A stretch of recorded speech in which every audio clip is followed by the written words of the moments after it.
Beaucoup de chrétiens se disent détachés par rapport au bien et à l'argent, et ils le croient sincèrement, mais en réalité ils ne le sont pas encore. Ils ont vraiment rencontré le Seigneur, ce qui les a amenés à vivre certains renoncements, mais leur cœur est encore partagé. Dieu n'est pas l'unique pour eux. Jésus nous demande de rejeter Mammon, l'anti-Dieu, par excellence, afin de laisser Dieu agir pleinement en eux et à travers eux. Faire le point sur notre relation à l'argent et au bien nous permet de prendre conscience de nos idoles. À quel bien suis-je attaché de façon désordonnée qui m'empêche de m'attacher à Dieu seul? Pour choisir véritablement le Seigneur comme l'unique, chacun d'entre nous doit poser un geste concret de détachement. Il ne suffit pas de dire Seigneur, Seigneur. Il faut lui prouver notre attachement et notre disposition à renoncer à tout le reste pour le suivre.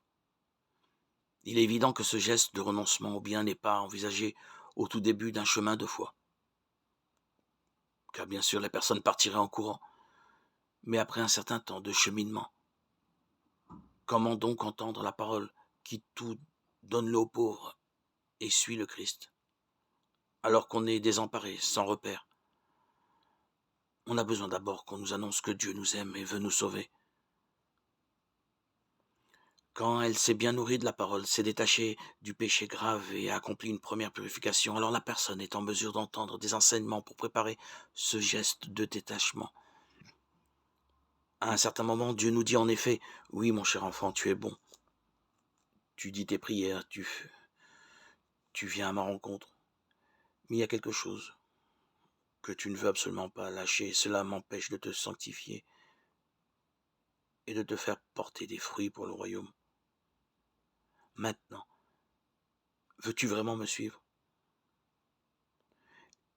Et là commencent les luttes et les combats. C'est inévitable, l'enjeu est trop grand pour que le démon nous laisse en paix. Le vrai détachement advient lorsqu'on accepte de quitter ce à quoi notre cœur est attaché de façon désordonnée, qui nous empêche d'avancer dans la voie de la sainteté.